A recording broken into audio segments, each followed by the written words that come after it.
Bismillahirrahmanirrahim. Assalamualaikum warahmatullahi wabarakatuh.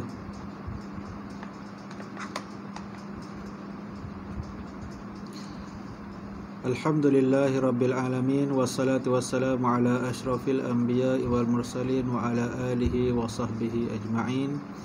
Qala rabbi shrah li sadri wa yassir li amri wahlul 'uqdatam min lisani yafqahu qawli. Subhanaka la ilma lana illa ma 'allamtana innaka antas samiul alim wa la haula wa la quwwata illa billahil aliyil azim. Okay, apa khabar?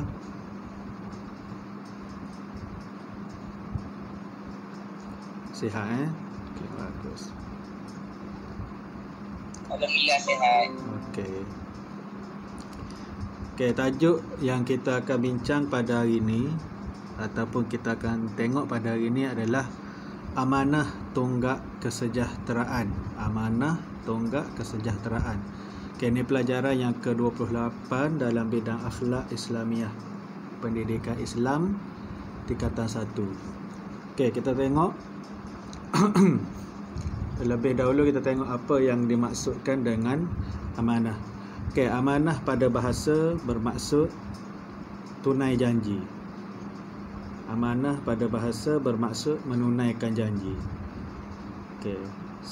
Secara mudahnya orang cakap apa tu amanah? Amanah ialah tunaikan janji. Tunaikan amanah. Tunaikan janji. Apa yang dia janji, dia kena tunaikan. Kalau kita berjanji dengan kawan kita nak belanja something, kita kena tunaikanlah. Kalau dia peringkat kita dengan kawan-kawan. Kalau kita dengan mak ayah, saya nak belajar, abang akan belajar sungguh-sungguh mak, abang akan belajar sungguh-sungguh ayah. Kena tunaikan janji. Sebab itu satu amanah yang kita telah janjikan. Oh, kalau macam tu saya tak payah berjanjilah dengan mak ayah saya. Tak boleh. Kalau dari aspek pembelajaran, kita seboleh-bolehnya, saya nasihatkan awak, yalah, siapa-siapa pun akan nasihatkan supaya belajar bersungguh-sungguh. Apatah lagi itulah harapan mak ayah awak. Itulah kegembiraan yang diorang dapat rasa. Mak ayah ni tak ada rasa gembira, yang paling dia puas hati adalah anak-anak dia berjaya. Kan? Kalau awak bayangkan tiba-tiba kalau kita sekolah, kalau kita tak berjaya, awak dah masuk sekolah, dah usaha, tapi kejayaan tu masih bukan milik awak, itu tak apalah, boleh cari, mungkin rezeki Allah tu bagi pada yang lain. Ada orang tak hebat dalam pembelajaran tapi boleh jadi tokoh besar. Boleh ada bisnes yang besar. Tapi semuanya itu adalah hasil daripada pembelajaran. Dan benda yang paling puas hati dalam kalangan kami cikgu-cikgu ni dan mak ayah awak pastinya kejayaan seorang anak murid ataupun kejayaan seorang anak tu. So kita balas, kita ni kata anak adalah amanah Allah Subhanahu Wa Taala kepada ibu bapa. Kita sebagai anak juga ada tanggungjawab, ada amanah, ada janji yang kita perlu lunaskan kepada mak ayah kita. Kalau belajar sungguh-sungguh, kalau kerja sungguh-sungguh, jangan main-main. Itu amanah kita kepada orang tua kita. Selain daripada amanah menjaga ataupun berbuat baik kepada ibu bapa, masyarakat, guru-guru dan sebagainya, itu merupakan amanah kita individu. Secara individu itu amanah. Okey. Dan amanah ni juga sekarang ada parti amanah. Yang tu tak payah, yang tu di luar bidang lah, bukan apa yang kita nak tu hari ni. Dalam peringkat kerajaan sekalipun, amanah yang diorang ada adalah berkaitan dengan manifesto. Awak dengar kan janji-janji manifesto, yang mana bila kerajaan berjanji, dia kena tunaikan janji dia tu. Kalau saya janji dengan awak, saya sebagai guru, saya janji dengan awak, okey, siapa yang dapat nombor 1, siapa yang lulus ataupun A subjek saya, contohnya, saya akan bagi hadiah pada awak. Itu maksudnya saya dah membuat janji dan saya kena amanah dengan janji saya. Kalau ada dalam kalangan awak nanti yang exam dapat A contohnya, 100% ataupun 85% ke atas, so saya kena tunaikan amanah saya kena tunaikan janji saya untuk bagi hadiah. Okey, daripada sudut istilah, setiap sesuatu yang dipertanggungjawabkan dalam urusan harta benda, kehormatan dan kerahsiaan. Okey, ini definisi amanah daripada sudut istilah. Setiap sesuatu yang dipertanggungjawabkan dalam urusan harta benda, kehormatan dan kerahsiaan, itu amanah. Daripada sudut harta benda, kalau kita contohnya kita bagi contoh apa dalam harta benda ni, amanah, orang yang memegang amanah harta anak yatim. Bila kita ada seorang anak yatim, kita dipertanggungjawabkan untuk pegang harta dia disebabkan dia masih kanak-kanak dan dia ada amanah kita sendiri. Apa tu? Perkara-perkara yang kita perlu pegang semasa kita menyelenggarakan atau menguruskan harta anak yatim. Antaranya orang yang pemegang amanah harta anak yatim, dia tidak boleh untuk memakan harta tersebut, kecuali orang yang menjaga anak yatim itu sendiri adalah orang yang susah. Dia gunakan harta peninggalan mak bapak kepada anak yatim tadi tu untuk memberi makan kepada si anak yatim itu dan keluarganya sekali. Maksudnya dia nak tampung kos saraan anak yatim tadi tu, dia gunakan sikit harta tersebut untuk pembelajaran harian anak yatim tu. Itu boleh. Tapi yang tak bolehnya, pegang harta anak yatim makan nasi lauk ikan kering, yang si pemegang amanah ni makan nasi lauk ayam. Itu tak boleh. Okey, kemudian kehormatan, kita kena jaga amanah kehormatan diri kita. Kemudian kerahsiaan, kena jaga akta rahsia. Maksudnya kalau awak masuk di alam pekerjaan, maksudnya masuk dalam company itu, dia ada akta rahsia. Contohnya awak kerja buat minyak wangi, buat perfume. Syarikat awak cakap, jangan sebarkan ataupun jangan bocorkan rahsia formula untuk buat perfume ni kepada syarikat lain. Tiba-tiba awak masuk ni, awak sakit hati dengan bos ke apa ke, awak pun bagi formula cara nak buat minyak wangi syarikat A kepada syarikat B. Maksudnya dekat situ orang panggil pecah amanah. Akta rahsia, apa-apa je lah kan. Aku bagi tahu kau ni rahsia tau, kau jangan bagi tahu orang lain, tolonglah simpan rahsia ni. Tiba-tiba kita pergi canang habis pada orang lain tentang rahsia yang dia bagi tahu kat kita tu. Dalil nakli berkaitan dengan amanah ni, firman Allah Subhanahu Wa Taala dalam surah An-Nisa ayat yang ke-58. Baca Fairuz. Yang dalil nakli yang warna kuning tu Ya. Firman Allah Subhanahu Wa Taala, Bismillahirrahmanirrahim. Innallaha ya'murukum an tu'addul amanati ila ahliha wa iza hakamtum bainan nasi an tahkumu bil adl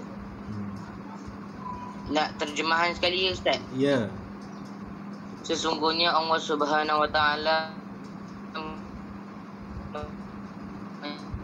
menyuruh kamu supaya menunaikan segala amanah kepada ahli yang berhak menerimanya. Dan apabila kamu memutuskan hukum antara manusia, Allah Subhanahu Wa Taala menyuruh kamu menghukum secara adil. Okey. Sesungguhnya Allah Subhanahu Wa Taala menyuruh kamu supaya menunaikan segala amanah kepada yang berhak menerimanya. Okey. Allah dah suruh dalam Al-Quran supaya kita tunaikan amanah kepada orang yang berhak terima dia. Kalau kata bab zakat,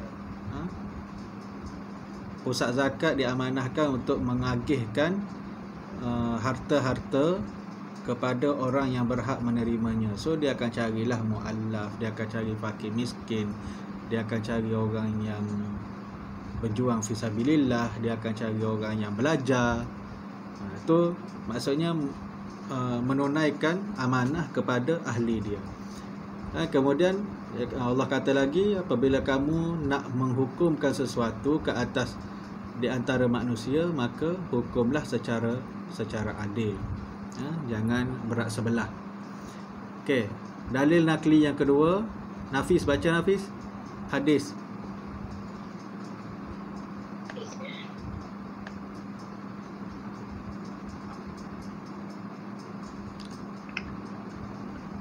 An Abi Hurairah tu.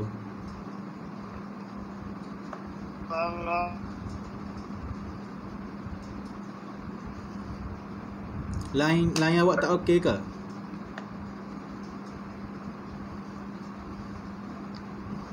Nafis?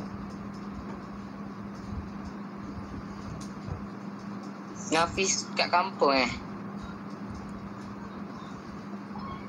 Okey, tak apa, saya bacalah. An Abi Hurairah radhiyallahu anhu anna Rasulullah sallallahu alaihi wasallam qala addil amanati ila man tamanaka wala takhun man khanaka. Abu Hurairah radhiyallahu anhu menceritakan bahawa Rasulullah sallallahu alaihi wasallam bersabda, tunaikanlah amanah kepada orang yang memberi kamu amanah dan jangan khianat kepada orang yang mengkhianatimu. Okey, itu adalah dalil nakli berkaitan dengan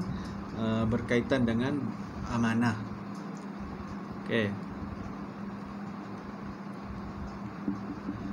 Kemudian kita tengok kepentingan sifat amanah.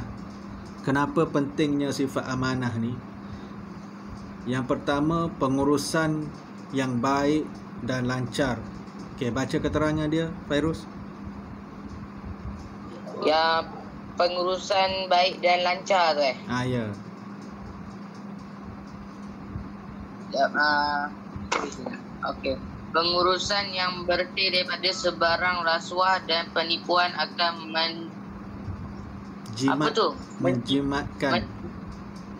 menjimatkan kos pentadbiran. Perkhidmatan dapat diberikan dengan lebih baik. Cekap dan sempurna. Kualiti dan produktiviti negara juga akan meningkat. Okey, bila kita bersifat dengan sifat amanah, majikannya amanah, pekerjanya amanah, gurunya amanah, muridnya amanah, apa yang akan terjadi? Pengurusan bersih daripada sebarang kes-kes rasuah dan penipuan, dan akan menjimatkan kos pentadbiran. Bila semua orang ada sifat amanah ni, tak adalah rasuah, tak adalah penipuan. Yang jadinya rasuah dan penipuan ni disebabkan oleh ketidakamanahnya seseorang tu dalam bekerja. Tak kisahlah di sektor apa sekalipun kita bekerja, sifat amanah ni perlu untuk tu. Kalau kata cikgu ada terlibat dengan rasuah ke? Orang yang mengajar boleh jadi kata, cikgu tolonglah bagi saya dapat A, kalau tak saya kena rotan. saya bagi cikgu banyak ni. Dia anak orang kaya. Mungkin terjadi benda tu. Sogok dengan duit untuk bagi dia markah tinggi, padahal dia punya jawapan tu hampir satu pun tak betul. Tapi nak cakap benda ni tak telusnya ataupun tidak amanahnya seorang guru tu, dia boleh nipu. Macam saya kena amanah.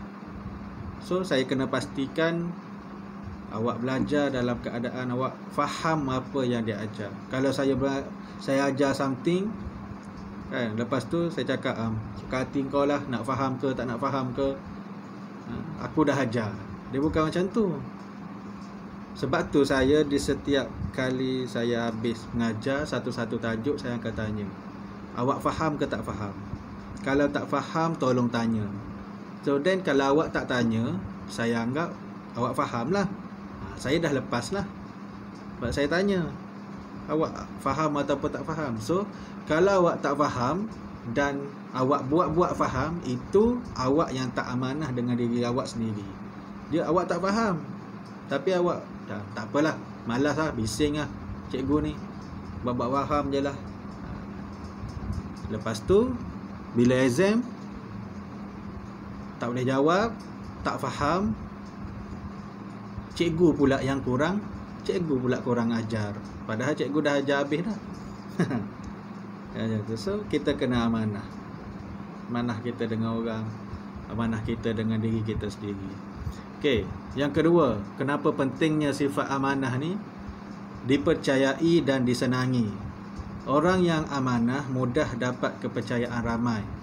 Orang tahu sifat dia baik, perangai dia baik, akhlak dia baik, dia ramailah orang yang percaya kat dia.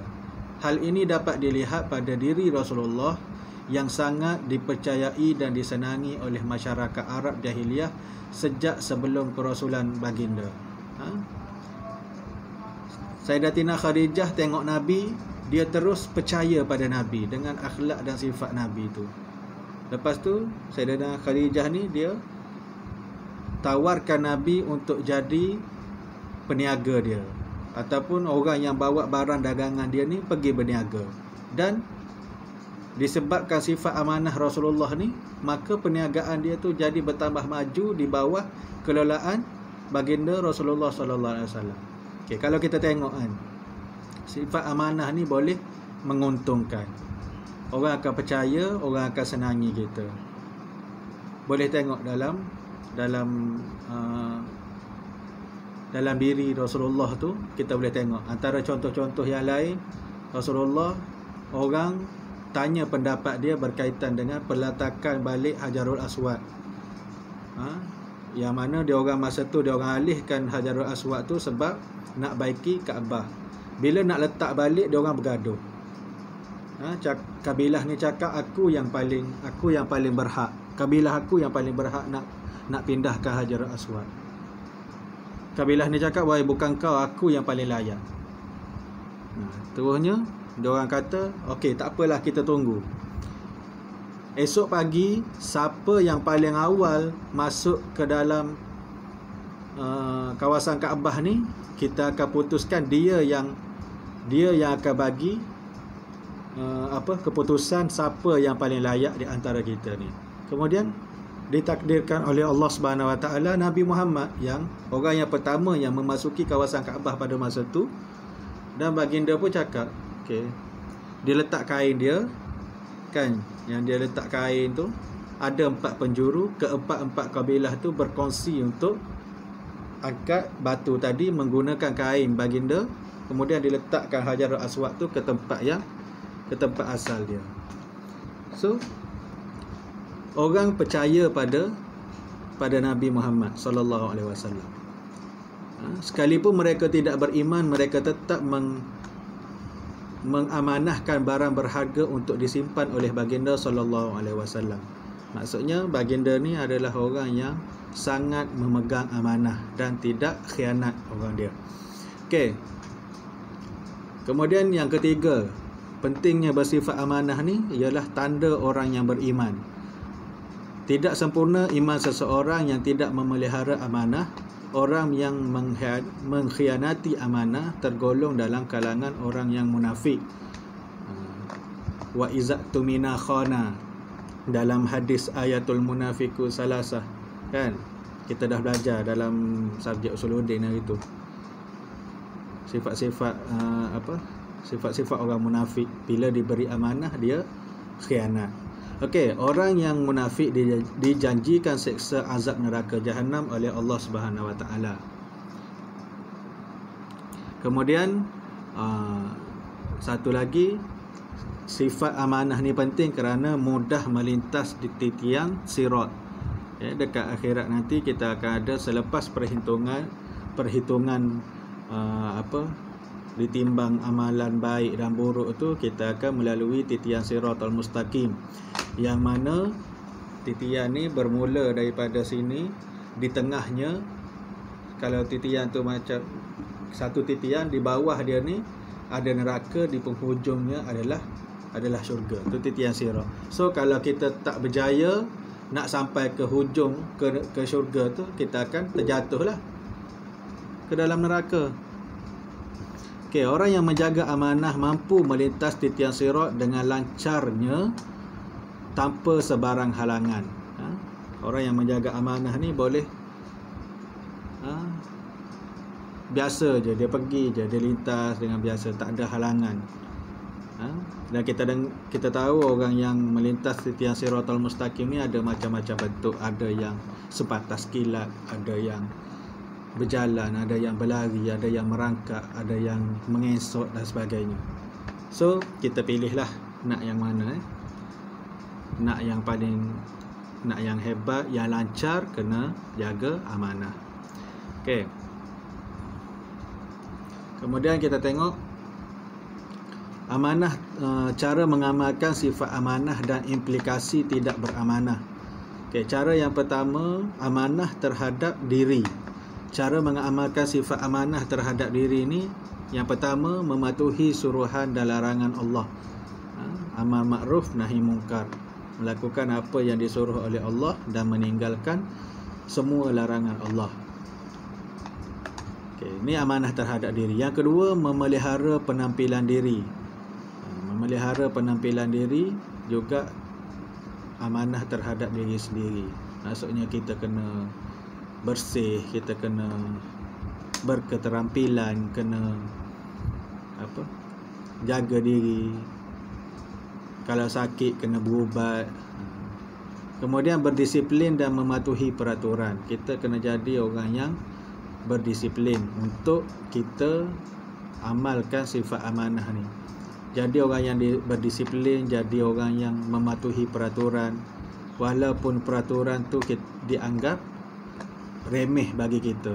Masuk sekolah kan, ada peraturan sekolah. Peraturan sekolah ni saya tak pernah buat lah benda ni, tapi itu adalah peraturan sekolah yang kita patut kena ikut.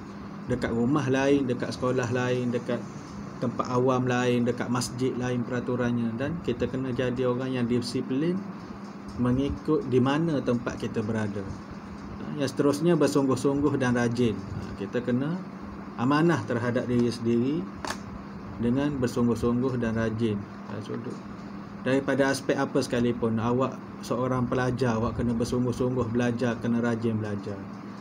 Bila nanti dah bekerja, kena bersungguh-sungguh bekerja dan rajin bekerja.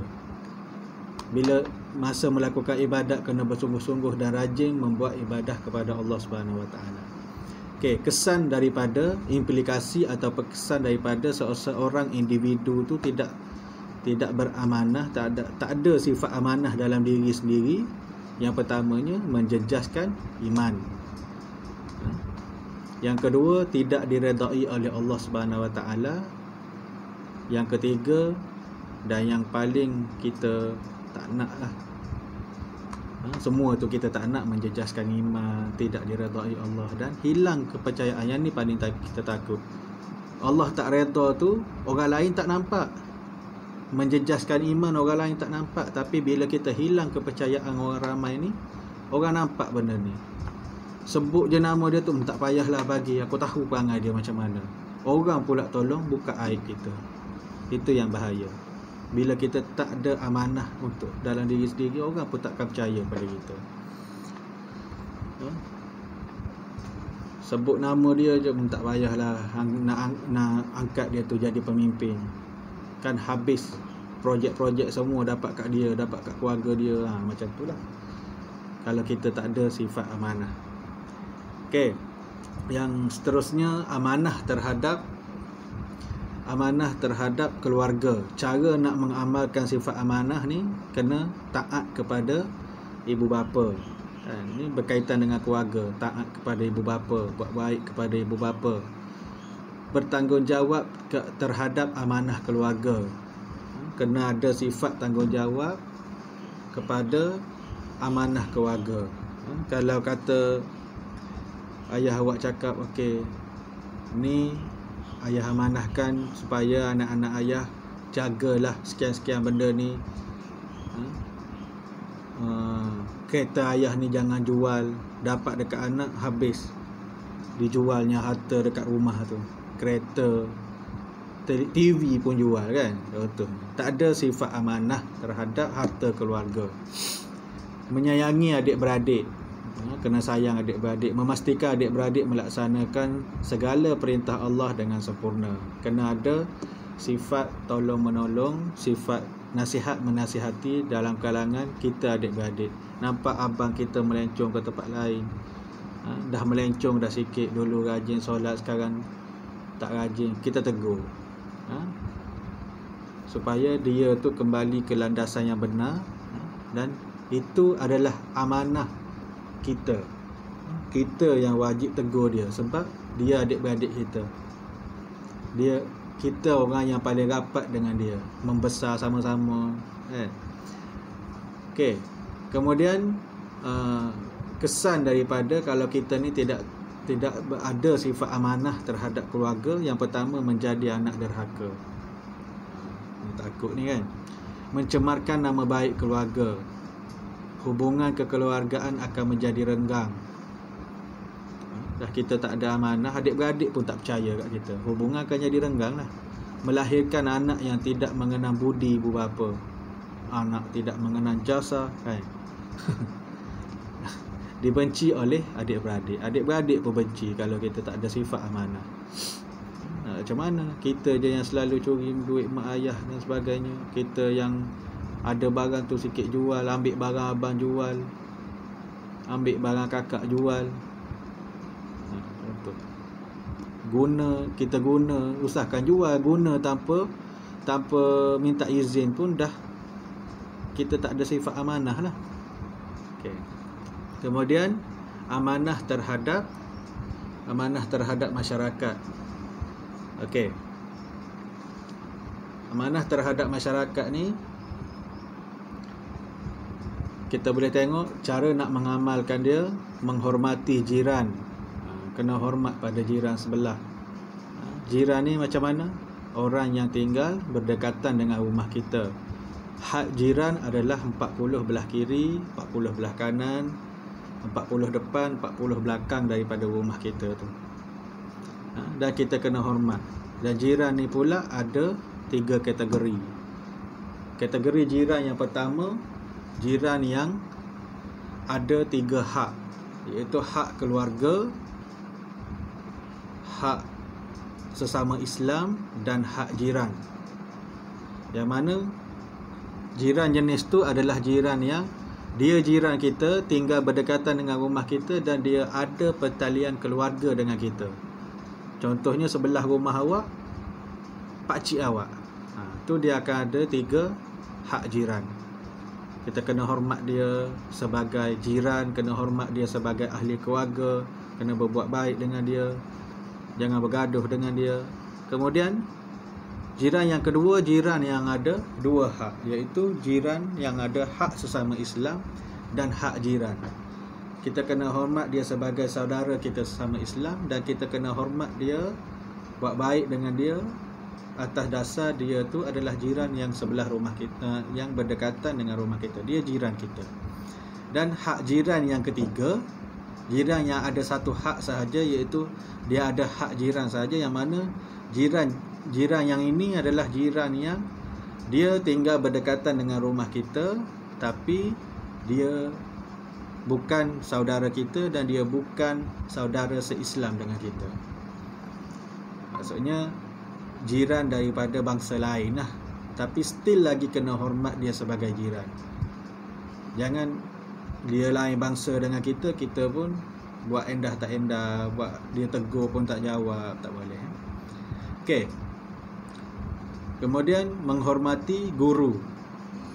Kena hormati guru, kena hormati rakan dan masyarakat sekeliling.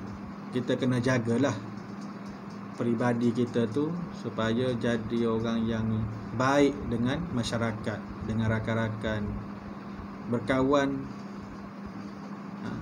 Berkawan tu biar ikhlas berkawan. Bersahabat kerana Allah. Jangan pula kita berkawan ni masa kita tengok orang tu senang je, bila dia susah kita pun lari daripada dia. Tak nak kawan dengan orang susah, nanti lagi dia menyusahkan aku. Kan? Okey, apa implikasi ataupun akibat kalau kita tidak ada sifat amanah terhadap masyarakat? Yang pertama, masyarakat tidak harmoni. Ialah kalau dengan jiran sekalipun, dengan jiran tetangga sekalipun, kalau kita tak ada sifat amanah ni, kita tak adalah, kita tak harmoni lah hidup tu. Nak tinggalkan rumah pun takut. Sebab apa? Kita tak ada sifat amanah terhadap jiran sekeliling, dengan masyarakat tu. Kalau kita ada sifat amanah, kita amalkan sifat amanah, sifat yang baik ni, kalau kita tinggalkan rumah pun, walaupun rumah kita tu tak ada CCTV, jiran-jiran kita yang akan jadi CCTV kita. Bayangkan kalau kita tak ada sifat amanah dengan masyarakat, jadi apa-apa dekat rumah kita, orang tak nak ambil tahu pun. Biarlah, dia pun sombong contohnya. Kemudian keselesaan awam terganggu. Kan? Keselesaan awam terganggu. Macam kes yang kita tengok baru-baru ni, panas-panas lagi berlaku apabila mural yang dilukis oleh sekumpulan orang muda dari Terengganu, saya tak silap pelukis tu, dia lukis gambar siapa? Antara tokoh frontliner kita masa masa Covid baru ni kan, gambar Agong, gambar siapa? Dr. Hisham kan, gambar PM.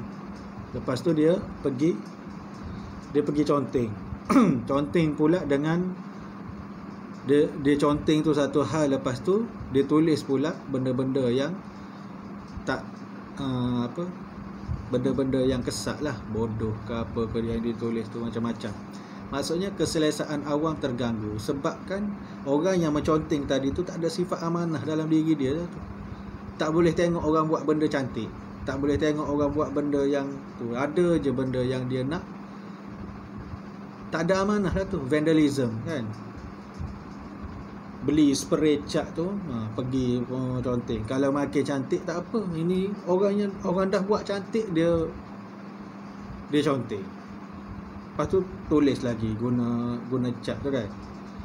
Bodoh lah, apalah, banyak lah baru ni. Sampai sehingga pihak berwajib terpaksa lah cat balik warna putih untuk tutup semua yang di vandalism kan tu kan. Ini memang tak ada sifat amanah dalam diri orang yang pelaku dia tu. Dan kita nak macam mana, doakanlah dia dapat balasan yang setimpal dengan apa yang dia telah buat tu. Moga Allah bagi petunjuk dalam diri dia tu, bertaubat dengan apa yang dia dah buat tu. Ustaz. Yes. Izinkan saya pergi tanda sekejap. Okay.